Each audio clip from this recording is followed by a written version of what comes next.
the cloud. Yes. We're going, sis. Are we going? Yep, Hello? Anybody home? I am. Is this thing on? Is it on? Yes. Yeah. Have we got our beautiful family with us? I can feel that they're here, Yeah. popping in right now. Thank you. Mhm. Thank you. Okay, so let's embark upon one of the most important lessons of A Course in Miracles. Yeah. And that is lesson 139. I will accept atonement for myself. Yeah. Just a little bit of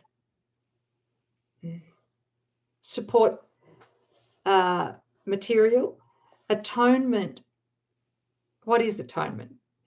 Let's just talk about that just for a second. Atonement, if we're to really condense that, it's the correction of fear in our mind by Holy Spirit. That's what it is. Very simple. It's not some great big convoluted, complicated thing. It's an instant, just one instant. It can be in less than 1 second of linear time. In that second, if we wholeheartedly accept, which means to receive, the correction of fear in our mind, that is the atonement. That's true forgiveness. Yeah. So it's very simple. But of course, the ego defends against this because it knows the second we genuinely accept atonement in our heart mind, it ceases to exist. Right. Until the next moment when we take it back up again, the ego thought system, mythical me. Yeah. That reminds me of the shield of fear diagram. So we are love. And our mind is the mind of God. And so this shield of fear and its images are the way that we defend against the truth that we are love and we are one with God. So a mind that doesn't have fear, he says your role is to forgive and accept the atonement. That's the removal of the fear. And then are we responsible for making the truth true? No, truth just naturally asserts itself. So the truth is always present and in operation, but for the fear that we hold in our mind. So that is like Sis said, the accepting of the atonement is handing over through forgiveness all fear and its images in our mind for the correction. That feels better. Yeah, just fear. That's all we're dealing with. That's all we're dealing with. Mm-hmm. And of course, what gives rise to that fear is the unconscious belief that we did sin and separate from God and all our brothers and sisters. Mm-hmm. And therefore, we are deserving of punishment. So fear is the outcome, Mm-hmm. right? Isn't it? It's the outcome of our unforgiven belief that we did sin and that we do deserve punishment. And when we believe that we deserve punishment, Mm-hmm. we're going to be fearful and we're going to expect or anticipate that punishment. That's what fear is. Mm-hmm. It's an insane thing from the ego, which is the anticipation of punishment. Right. Okay, that helped me a lot when I finally realized that. Yeah. Yeah. Yeah. I'll keep, Keep shall going. I keep reading? Yeah. Sure. Okay. I will accept atonement for myself. Here is the end of choice, the choice between illusions, good and bad, right? For here we come to a decision to accept ourselves as God created us.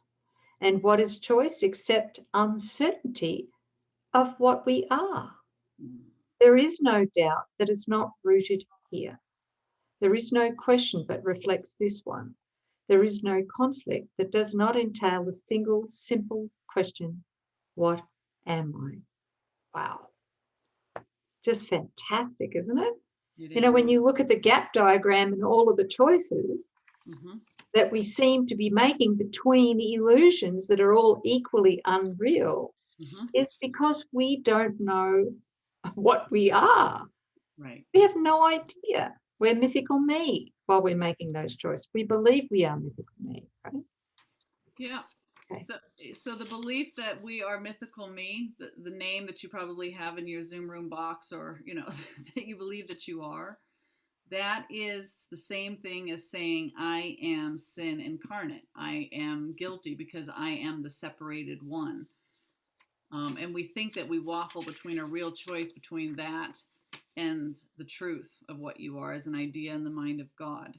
And so this belief, like Sis just said, the separation results in I'm going to be punished, and we're fearful. Can you all get that sense, like waking up every day and feeling kind of a low grade anxiety that it's you against the world, that you're responsible for your supply, covering the bills, the relationships, the children, your work, your spiritual journey, right? All of that on you. If you are the separated self, it would seem to be us against the world, and overwhelming. This, like we were talking about last time, this is the resting in God and knowing that, as I accept my oneness in God, that everything is already known and provided. Like I do include the kingdom of heaven. We all do. Our true identity. We are the kingdom of heaven. Beautiful. And while we're still believing in the gap there, we're going to, especially when we're triggered by problems, disease, pain, sickness, relationship conflict, money issues, whatever, we're also going to feel responsible for solving those problems. Yeah. It's called stress. It's called stress. Yeah. Insane stress. Yeah. Self-imposed punishment. Okay. Yeah. Yeah. Okay, so let's go to paragraph 2. Yet who could ask this question, what am I, except one who has refused to recognize himself?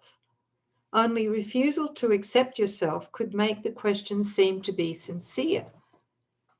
The only thing that can be surely known by any living thing is what it is. From this one point of certainty, it looks on other things as certain as itself. Uncertainty about what you must be is self-deception on a scale so vast, its magnitude can hardly be conceived. Wow. To be alive and not to know yourself is to believe that you are really dead. For what is life except to be yourself? And what but you can be alive instead? Who is the doubter? What is it he doubts? Whom does he question? And who can answer him? Wow. He merely states that he is not himself, and therefore, being something else, becomes a questioner of what that something is. Wow. That's the ego right there, right? Yeah. Do we You want got to? it? Yeah. Well, do you want to unpack any of that, or do you want to just keep going? How do you feel? Let's read this paragraph and then unpack it. Yeah. Okay. Yeah. I'm going to read that statement again because that Please. hit the bullseye. Yeah. He merely states that he's not himself, and therefore, being something else, becomes a questioner of what that something else is. Yet he could never be alive at all unless he knew the answer. If he asks as if he does not know, it merely shows he does not want to be the thing he is. He has accepted it because he lives, has judged against it and denied its worth, and has decided that he does not know the only certainty by which he lives. Wow. Okay, let's go. Do you have that last sentence? Thus he becomes uncertain of his life, for what it is has been denied by him. Oh no. Could you read that again? Because that's not here. The last sentence in our paragraph 4 says, thus he becomes uncertain of his life, for what it is has been denied by him. Oh, oh my God. Oh, how could you leave that out? Are you sure it's not on the next page or anything in yours version? Oh, maybe I'm judging. Here. Oh, sorry. Yes, it is. It is. Please forgive me. All right. I was going It's, to it's in the ask. next paragraph. Thus Oh, he becomes uncertain of his life, for what it is has been denied by him. yes. Okay. Okay. Good. But you've got that in paragraph 4. I have it in the beginning of paragraph 5 in the FIP version. I'm just grateful that it's there. So that's good. Thank God they didn't take that one out. That's like taking Jesus out, right? Oh, this is so big. This is Isn't it? so really, really big. Can we back up for a second? Okay, Jesus, help me. It's backing up to recognize that nothing, anything, none of this can be done at all, if at first you did not live. If you did not have life, we wouldn't be discussing this. There wouldn't be a decision. There wouldn't be confusion. There wouldn't be a need for course, right? So God has given life, and he's given us life.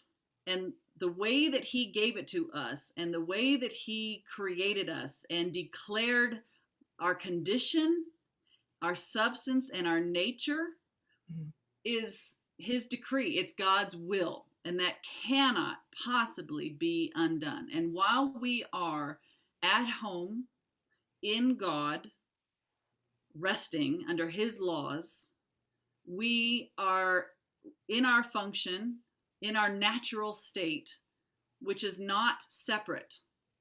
And we think the thoughts with God, and we are the expression and the activity of God, the evidence of God. We are the outward manifestation, the will of God in motion. Okay, that's what we are.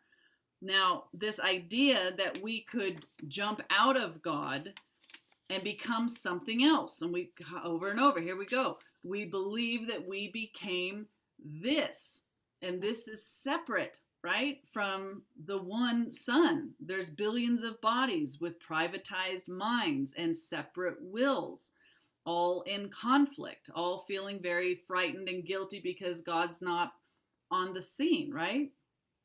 So only this one could ever be in doubt of what it is.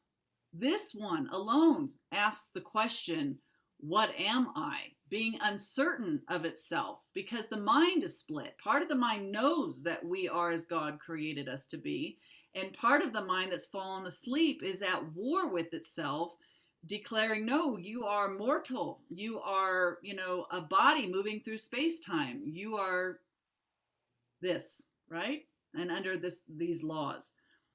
So to be alive and not to know yourself, meaning you identify with mythical me, is to believe that you are really dead. Have we ever considered that while we're walking around as mythical me, that we're not living life with a capital L, because this is where life is? That this is hell here now? When I say dead talk, that separate bodies talking to each other about nothing, about illusions, I can't think of a better definition for dead talk.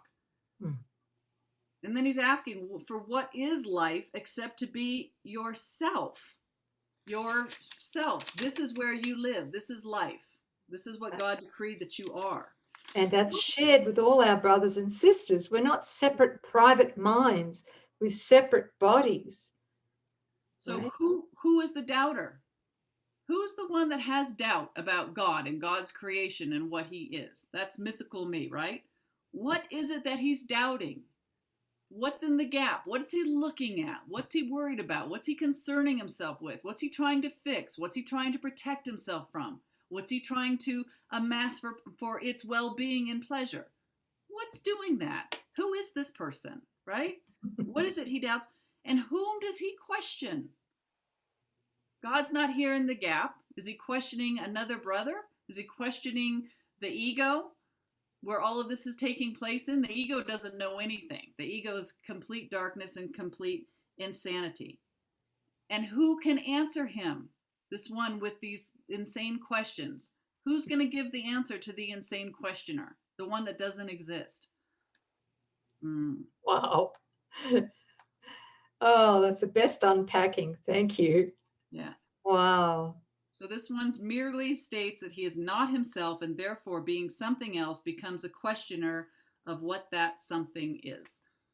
Yeah, that's insanity. Okay, go ahead, sis.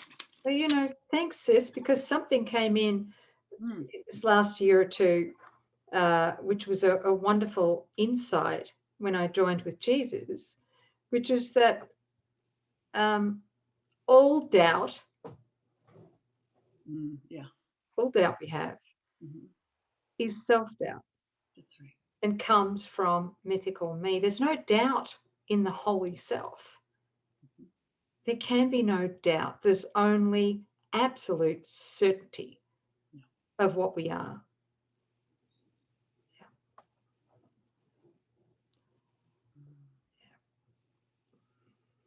Thank you. So that question again comes back to any problem that seems to hang on, or anything that still gives us juice as a trigger, or something we still think we need to figure out and solve independently from God, right? Mhm. That's self-doubt. Yeah, yeah, that's it. And I love this paragraph. This Yeah. paragraph comes from chapter 9, the text, section 4, paragraph 5. This is Jesus speaking. Forgiveness that is learned of me does not use fear to undo fear, right? Nor does it make real the unreal and then destroy it, to make real a problem and then try and heal it, right? Forgiveness through the Holy Spirit lies simply in looking beyond error from the beginning and thus keeping it unreal for you. Do not let any belief in its realness enter your mind, or you will, and this is big, Yes, this is or it. you will believe that you, mythical me, Mm-hmm. must undo what you have made in order to be forgiven. Right? What Okay. has no what has no effect does not exist. And to the Holy Spirit, the effects of error are non-existent. That's that absolute certainty. That's that vertical alignment. By steadily and consistently cancelling out all its effects everywhere and in all respects, he teaches that the ego, mythical me, does not exist and proves it. There you go. You can see why I love that quote so much. Oh, it's so good. Hmm? That's so good. So forgiveness that is learned of me does not use fear to undo fear, That's right? right. Thank you for going So back to nor does it make real, like that. make any of this real and then destroy it. Or So heal it. so right. So looking Gonna in here real. and making anything real to begin with, we're gone because you're looking at illusions. The one looking at the illusions, which is fear incarnate, is also as illusory as everything else in the gap. So we're not using fear to undo fear. We're not making any of this real and then praying to overcome it. Forgiveness through the Holy Spirit lies simply in looking beyond error from the beginning. Go back to the beginning. Bam. This is in the beginning. Okay, this the truth. And keeps it true by understanding that this separation never occurred. So everything that's represented in that gap has never occurred. Only in a sleeping mind did it seem to occur, which is what we're waking up to, that this is the present, always, right here, now fact of our existence. Do not let any belief in its realness enter your mind, or you're also going to believe that I've made it real, now I'm responsible to undo it. And what does that thought give? It gives this one a job, something to do, right? It's employing the I know mind. Yeah. What has Again, Go That's ahead. the healer. Sorry to No, interrupt your no, no, flow, no. You're but good. that's the unhealed healer right there. Yeah. Sees a real problem and then says, look, I have something you don't have because I'm a healer, and I'm going to give it to you so we Yeah. can heal the problem, right? The Right. real problem. Yeah, That's right. nothing's happening. Nothing. You cannot forgive what you have first made real. That's why he says the Holy Spirit starts and stops here. It never leaves here. It may recognize what you think is going on, but it simply shines the light and says, no, my son, you've simply been mistaken. This is the fact of your life. Okay. Can we celebrate now? I totally. And have you guys read the blog about making the positive separation? Because that's my favorite. Where is it, sis? It's in the blog, and I'm pretty sure it's in the notes in the show more description It's in box. our long list of Of resources on yes. YouTube there in the Yeah. description box or the show more box. Because everybody, remember when we were talking about this, heaven is a choice we must make? That's the choice. I'm not this, I'm here. Mm-hmm. Right? Okay. That would be helpful, that blog. Anyway. Thank you. Hmm. Okay. What paragraph am I up to? Oh, wow. Up to Wait a 5. minute. Oh, here. Paragraph 5, right? Yep. Isn't it? Yes. Yeah. Okay. Thus he becomes, he's referring to mythical me. Mm-hmm. Thus he becomes uncertain of his life, for what it is has been denied by him. It is for this denial that you need atonement, which is what we just read that paragraph for. Your denial made no change. Love this. Your denial made no change in what you are. Can you let that sink in? Mm-hmm. Right? Your denial made no change in what you are. But you have split your mind into what knows and does not know the truth. You are yourself. There is no doubt of this. And yet you do doubt it. But you do not ask what part of you can really doubt yourself. This is what Sis just was explaining so eloquently, right? Mm-hmm. It cannot really be a part of you that asks the question. So it can't. The part that's got self, that is immersed in self-doubt, Mm-hmm. that can't be part of you. What were you going to say, Sis? No, just it's not me. That's that mantra that we use quite often. The thoughts that come, these are not my thoughts. This isn't me. I am not mythical me. It's not a thought of God, so it's not mine. That's right. That's it. For it asks of one who knows the answer. Were it part of you, then certainty would be impossible. Okay. Hang on, I'm a little bit confused by this. So I'm just going to back up a bit and go back to sentence number 9. It cannot really be a part of you that asks this question, for it asks of one who For it asks of one who knows the answer. Were it part of you, then certainty would be impossible. All right. Okay. And next paragraph 6. Atonement remedies the strange idea that it's possible to doubt yourself and be unsure of what you really are. This is the depth of madness. Yet it is the universal question of the world, right? Mm-hmm. I mean, even the children are full of self-doubt because we as parents were full of self-doubt, right? And that self-doubt, of course, gets transferred to our children. And then they start doubting themselves too. That's why it's so important that if we want to heal our kids, we have to learn to accept the atonement for ourselves. That's the light in our shared mind that's going to help to heal our children. We have to do it. We have to accept it. Right? Oh, good. Um, yeah. Okay. Mm.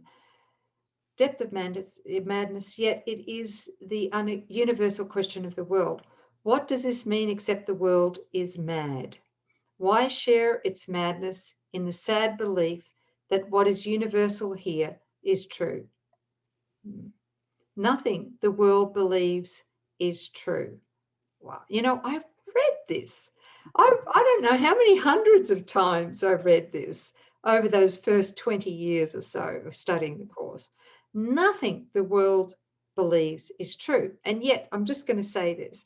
There was still a part of my mind, obviously the ego, that said, yeah, he's just really speaking metaphor. He's not speaking literally. Mm. It's only now, 30 years under my belt of the course that I really realize he means everything.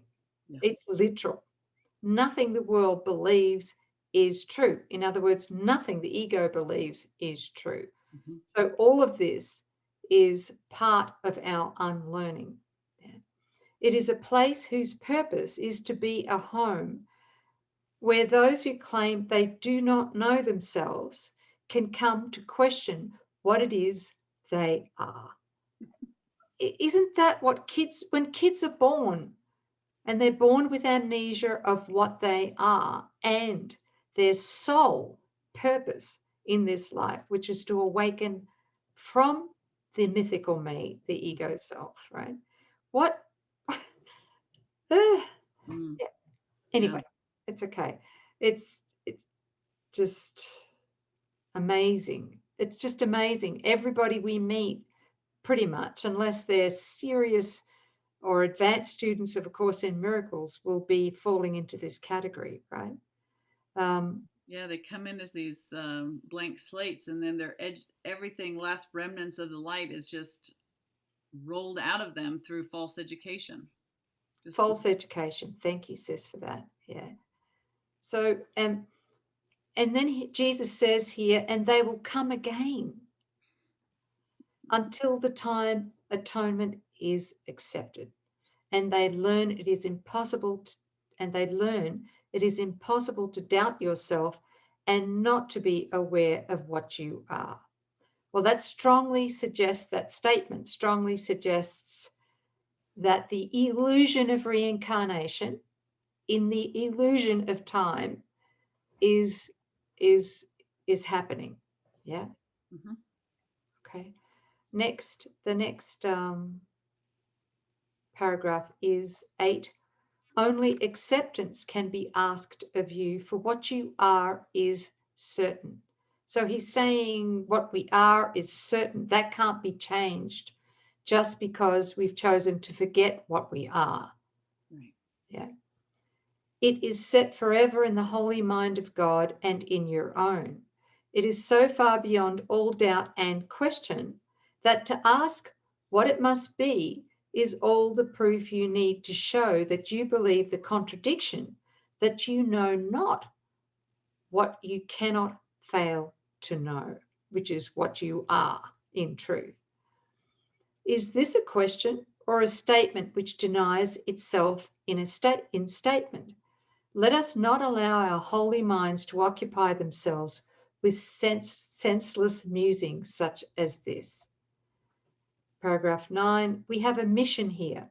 We did not come to reinforce the madness that we once believed in.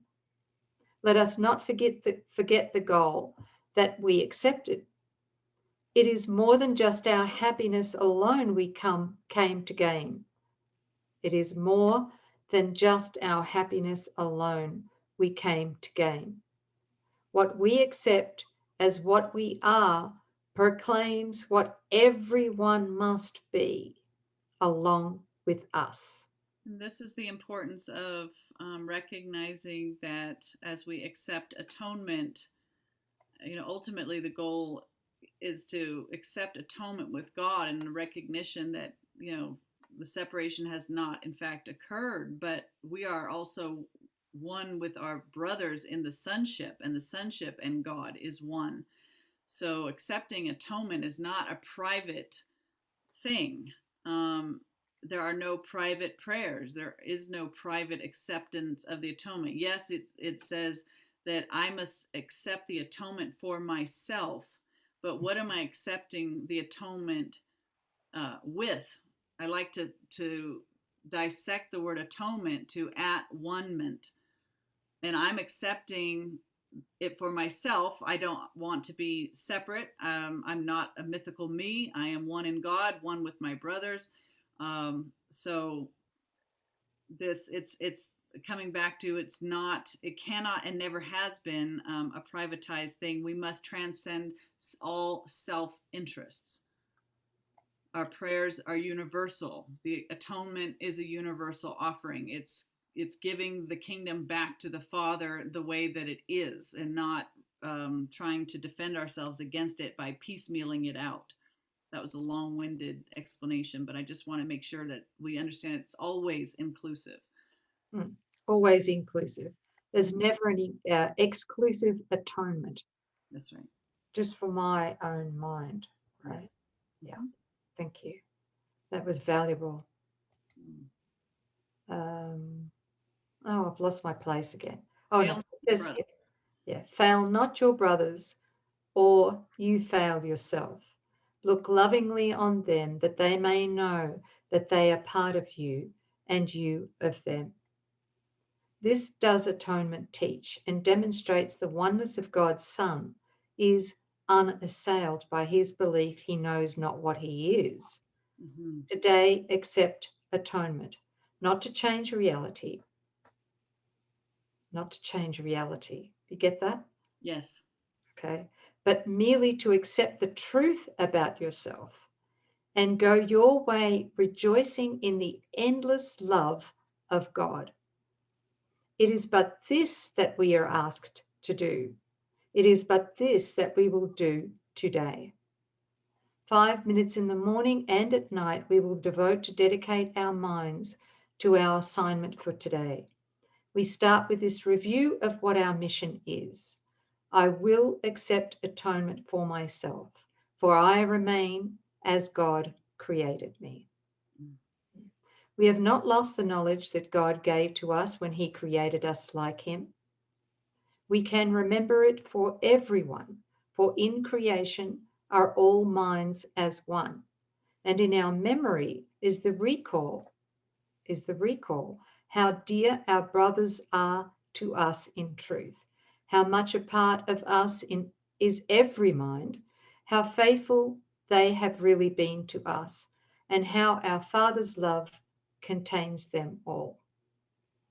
In thanks for all creation in the name of its Creator and his oneness with all aspects of creation, we repeat our dedication to our cause today, each hour, as we lay aside all thoughts that would distract us from our holy aim.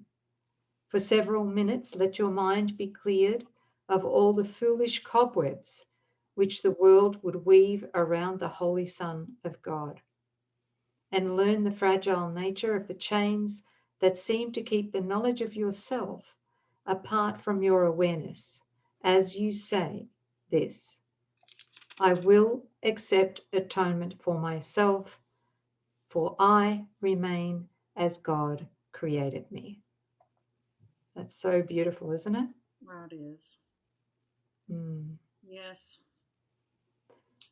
And this whole switch around of a Coreen trying to strive and change into, the Christ, and to awaken, and all of that's really fallen by the wayside. And I've got to tell you that in this recognition that there's just one of us here, and loving that one, and realizing that my acceptance is behalf of every brother, and feeling the love that's behind that, Yeah. that really has been such a massive quickening.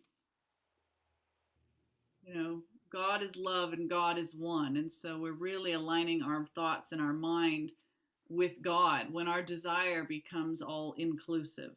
So I just want to encourage you to really open your heart, broaden it, and recognize what you're accepting atonement with, and that nothing can be outside of that prayer, or else it's not heard, because there's fear in it. And God doesn't recognize the prayer of fear.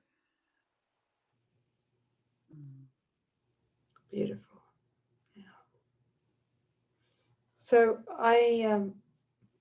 you and I, sis, discussed just before we recorded this particular lesson that we would recommend our beautiful YouTube family, Yes. our Course in Miracles family, to go through the 7 essential principles of quantum forgiveness.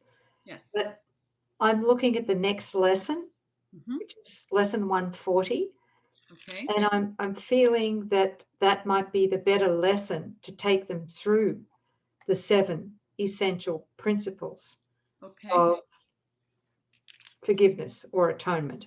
Yeah. Sure. What do you think? Uh, Or Either one, sis. I think. I'm just thinking of the time. I Yeah. know it's an illusion, but we've gone quite a long time, Yeah. and it's going to take another 15 minutes at least, maybe 20, to take them through the Okay. 7 principles. Do you want to put the link at least for them to maybe get a sneak peek before tomorrow for those who want it, and then if not, you and I can introduce it before lesson 140. Yes, great. Okay. So And also that's, below. yeah. Can you, Yeah. do you, We're it's in going the description box in the resources. Yeah, it's It's called the entitled 7 essential principles of quantum forgiveness. Okay. Yeah. Is that good? Yep. Thank you. Yeah. Yeah, if Okay. you scroll down, it goes through the seven basic principles of forgiveness and atonement are, and you can just check in with those. I think a lot of people we were discussing that many course students, myself included, for a while there, it was a word. I'm gonna do the forgiveness and I'm gonna accept atonement. No idea what either one of those meant. I'm just gonna do it because that's how I get to awaken. Yeah. So let's unpack it, look at it together, and feel what it means. And I love that quote, that quote from Jesus about, forgiveness of the Holy Spirit means lies simply in looking beyond error from the beginning, and thus keeping it unreal for you, etc. Might be also a good thing to put down in the resources. That's a great idea. Yeah. I'll make sure that that's in the resources by the time we. Okay. Anyway, All right, you yes. guys.